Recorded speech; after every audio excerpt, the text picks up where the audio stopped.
ऐसे में commodity markets, precious metals, कच्चे तेल की चाल क्या है, इस पर खास नजर होनी चाहिए। 4 हफ्ते के निचले स्तर से रिकवरी की कोशिश में कच्चा तेल इस वक्त नजर आ रहा है। वहीं टैरिफ की टेंशन से रिकॉर्ड स्तर के पास सोना जो है ट्रेड करता हुआ। आज हमारे साथ कमोडिटी 10 बजे 10 मिनट लेकर शरद जुड़ गए हैं। शरद, ओवर टू यू।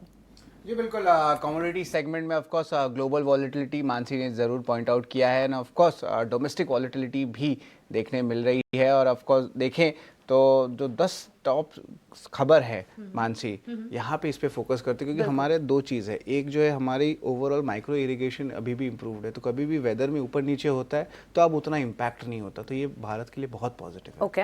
इसके अलावा थोड़े बहुत हल्के सप्लाई इश्यूज होते रहते हैं। और याद रखिए अब हम फोर्थ क्वार्टर में आ गए हैं, तो यहाँ पे बहुत मूवमेंट्स देखने मिलेंगे फोर्थ क्वार्टर में, खास करके इन्वेंट्री को लेके।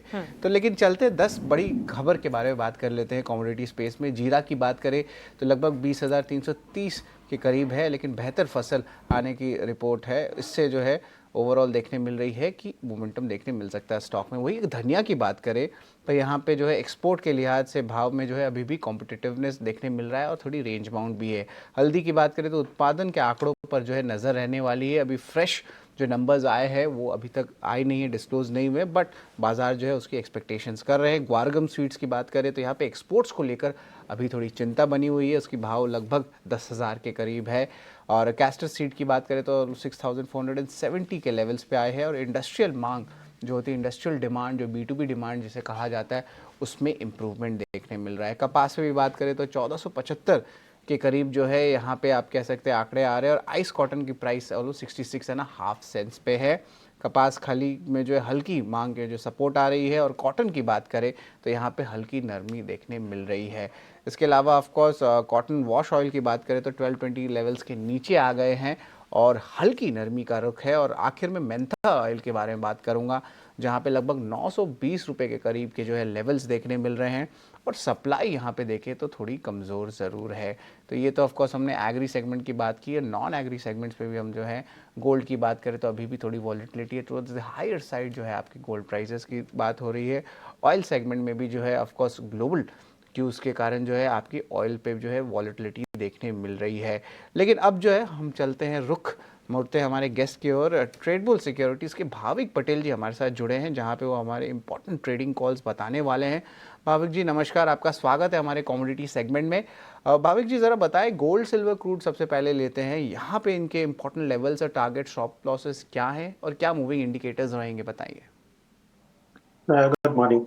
देखिए, कल हमने देखा कि जो ट्रम्प साहब हैं उन्होंने बोला है कि टैरिफ इम्प्लीमेंट करेंगे जो ऑल स्टील और एल्यूमिनियम इंपोर्ट पे है उसके पर 25%, और दूसरे जो कंट्रीज जो टैरिफ लगाते हैं यूएस के प्रोडक्ट्स पे, उसके सामने रिटालिएट उतने ही प्रोडक्ट्स पे टैरिफ लगाएंगे। तो ये वापस से अनसर्टेनिटी आ गई है। अभी हालांकि पता नहीं है कि कब टैरिफ लगाएंगे, कितने परसेंट की, कौन से कंट्री से लगाएंगे, बट ये अनसर्टेनिटी की वजह से डेफिनेटली हम देख रहे हैं कि सेफ हेवन जो डिमांड है वो बरकरार है गोल्ड और सिल्वर में। आई थिंक जो पहले कहावत है कि all roads leads to Rome, ऐसा भी है कि all roads leads to $3,000 in COMEX. ऐसा ही लग रहा है कि $3,000 आ सकते हैं।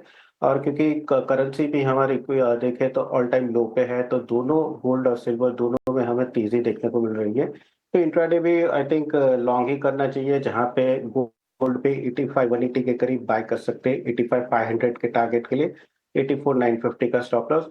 और चांदी की भी बात करें तो आई थिंक चांदी भी मुझे लग रहा है कि तेजी देखने को मिल सकती है इंट्राडे, जहां पे 95-100 पे बाय कर सकते हैं, 95-800 के टारगेट के लिए, और 94,700 का स्टॉप लॉस रहेगा। जी बिल्कुल सर, मेरा एक फॉलोअप क्वेश्चन रहेगा। एंड ऑफ कोर्स ये ऑफ कोर्स इक्विटी स्पेस में भी आप देख रहे हैं कि आज मेटल स्टॉक्स में जो है सेलिंग देखने मिल रही है। और चाइना की जो रिटेलिटरी टैरिफ्स है वो जो है ऑफ कोर्स आज से लागू होने वाली है। चाइना ने अपने साइड से कोई चेंजेस नहीं किए हैं। तो जो जो ओवरऑल कहेंगे कि जो मॉर्निंग में भी जो है ट्रम्प जो गवर्नमेंट है उन्होंने भी जो है लगभग 10 से 25% का टैरिफ्स बढ़ा दिया है।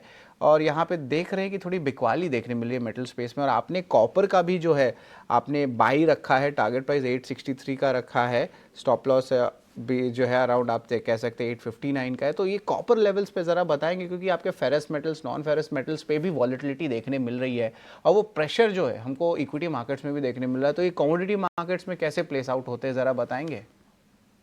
देखिए, एक तो अगर हम देखें तो रुपी जो है वो वीक हो रहा है, तो उसकी वजह से एमसीएक्स में थोड़ा सपोर्ट मिल रहा है। और दूसरा अगर बात करें तो ये चाइना ने जो रिटेलिएट बोला था लास्ट वीक को, वो फ़रवरी 10 को इम्प्लीमेंट होना था, तो मार्केट ने ऑलरेडी थोड़ा बहुत एंटिसिपेट कर दिया था। और हमने देखा था कि फ्राइडे को जब चाइना का मार्केट ओपन हुआ था और देख रहे थे कि कोई टॉक्स नहीं आने वाली है और इम्प्लीमेंट हो रहा है, उसके बावजूद भी अगर बेस मेटल्स इंटरनेशनल में कॉमेक्स में हमें देखें, तो थोड़े तेज़ी में ही थे। और अभी अगर देखें तो थोड़ा सप्लाई साइड कॉपर में थोड़ा इश्यू है, उसकी वजह से प्राइसेज़ हम देख रहे हैं कि लगातार तेज़ी देखने को मिल रही है। हालाँकि ये टैरिफ की इम्प्लीमेंट ज़्यादा अगर आएँगे परफेक्ट हमें पता चलेगा कि कितना टैरिफ लगेगा, कितना किसकी कंट्री पे लगेगा, तो हमें लग रहा है कि आगे जाके थोड़ी डिमांड जो है वो कम हो सकती है। बट अभी फ़िलहाल मार्केट ने काफ़ी सारा डिस्काउंट कर दिया है, इसलिए ज़्यादातर हमें इतनी मंदी दिख नहीं रही है। तो ओवरऑल एटलीस्ट आज के दिन जैसे टेक्निकली कॉपर ने ब्रेकआउट दिया है, 850 के ऊपर सस्टेन कर रहा है। तो मुझे लग रहा है अगर 850 के नीचे जाता है तो ये ज़्यादा भारी बिकवाली देखने को मिल सकती है। तो इंट्राडे पर्पज़ से 859 के स्टॉप लॉस से एक बार कॉपर में बाय की रिकमेंडेशन करूँगा। और सर नेचुरल गैस को लेके भी जो है ऑफ कोर्स प्राइसिंग्स को लेके वॉलेटिलिटी देखने मिल रही है। हमने देखा कि डोमेस्टिक में भी जो है बहुत सारे मैक्रो अनाउंसमेंट्स आए हैं। इंटरेस्टिंगली देखा जाए दिल्ली के पोल इलेक्शंस भी ख़त्म हो गए हैं। तो ओवरऑल देख रहा है नेचुरल गैस में जो है कुछ लग रहा है कि यहाँ पे कुछ प्राइस हाइक्स है, यहाँ पे कुछ मोमेंटम देखने मिल सकता है डोमेस्टिक नेचुरल गैस प्राइसेस की अगर बात करें तो। देखिए हमारा डोमेस्टिक नेचुरल गैस प्राइसेस जो है वो लिंक्ड है यूएस के नेचुरल गैस प्राइसेस पे। और यूएस के नेचुरल गैस में अभी अगर देखें तो हालांकि डिमांड थोड़ी कम लग रही है क्योंकि वेदर फोरकास्ट डिले है, बट ट्रम्प साहब ने जो एलएनजी एक्सपोर्ट है वो हाँ कर दिए, तो उसकी वजह से वहाँ की जो नेचुरल गैस की इन्वेंट्री है वो कम हो सकती है। अभी भी अगर यूरोप में देखें तो डिमांड ज्यादा है और इस बार पहली बार यूक्रेन है वो यूरोप से नेचुरल गैस बाय कर रहा है क्योंकि उनके वहाँ पे एनर्जी के लिए थोड़ी क्राइसिस है रशियन के जो ड्रोन्स है उसकी वजह से। तो ओवरऑल मुझे लग रहा है कि अभी भी नेचुरल गैस में एटलीस्ट एमसीएक्स में हम 305 से 310 की तेजी देखने को मिल सकती है। तो उसके लिए ही 300 का जो कॉल ऑप्शन है वो बाय कर सकते हैं 13 के करीब 16 के टारगेट के लिए और 11 का स्टॉप लॉस रहेगा। जी बिल्कुल सर, अब थोड़ा डोमेस्टिकली फोकस कर लेते सर। जीरा, धनिया और हल्दी, इन तीनों सेगमेंट्स पे जो है एग्री सेगमेंट्स में आपकी क्या राय बनती है? इंपॉर्टेंट क्या लेवल्स हैं, ज़रा बताएंगे सर? देखिए जीरा में अभी भी मुझे लग रहा है बिकवाली करनी चाहिए क्योंकि जो अराइवल्स है वो काफी स्ट्रांग है, अच्छी इस बार एक्सपेक्टेशन है, तो अराइवल का प्रेशर हम लगातार देख रहे हैं। 20,000 का डाउनसाइड मेरा टारगेट था क्योंकि अभी ऑलरेडी हमने अच्छा खासा करेक्शन देखने को मिल रहा है, तो यहाँ से रिस्क रिवॉर्ड रेशियो सेल का नहीं है। तो मैं ओवरऑल अभी थोड़ा वेट करूंगा, 20,500 के करीब एक बार आता है तो वापस से शॉर्ट कर सकते हैं 20,100 के टारगेट के लिए और 20,800 का स्टॉप लॉस। धनिया की बात करें तो धनिया में इस बार जो कैरी ओवर स्टॉक है वो कम है, अराइवल का इतना प्रेशर नहीं है और जो एक्सपोर्ट की डिमांड है वो अच्छी खासी एक्सपेक्टेड है। तो उसकी वजह से मुझे लग रहा है कि धनिया में हमें ज़्यादा करेक्शन देखने को नहीं मिल सकता है। अभी के करंट लेवल जो है वो काफ़ी स्ट्रॉन्ग है, तो यहाँ से ही बाय की रिकमेंडेशन करूँगा 8400 के टारगेट के लिए और स्टॉप लॉस रहेगा 8100 का। और हल्दी की बात करें तो हल्दी में अभी अराइवल जो है वो सिर्फ निज़ामाबाद में आया है, महाराष्ट्र में भी आया नहीं है, तो क्लियर आइडिया नहीं है कि कितना माल आएगा, बट इसकी वजह से हम देख रहे हैं कि ज़्यादातर इसमें बिकवाली नहीं है। आई थिंक मार्केट वेट कर रहा है 15 दिन के बाद थोड़ी ज़्यादा क्लैरिटी आएगी जब महाराष्ट्र से माल आएगा। तो ओवरऑल अभी भी मुझे लग रहा है कि 2-3 दिन में हमें तेज़ी देखने को मिल सकती है। तो यहाँ पे भी एक बार बाय कर सकते हैं 15,000 के टारगेट के लिए और 13,000 का स्टॉप लॉस रहेगा। जी बिल्कुल, इम्पॉर्टेंट अपडेट्स जो है आपको एग्री सेगमेंट में जो है भाविक भाई ने बताया। लेकिन याद रखिए हमारा जो मेजॉरिटी ऑफ डिस्कशन आज हुआ है ग्लोबल फैक्टर्स को लेके हुआ है, क्योंकि वहाँ पे ज़्यादा वॉलेटिलिटी देखने मिल रहा है। और भाविक जी ने जो है दोनों ही सेगमेंट में बहुत अच्छी तरह से इंपॉर्टेंट कॉल्स और लेवल्स और उनके रीजंस बताए। धन्यवाद भाविक जी, आप हमारे साथ जुड़े हमारे कॉमोडिटी शो में। लेकिन इसके बाद कॉमोडिटी शो के बाद भी जो है ब्रेक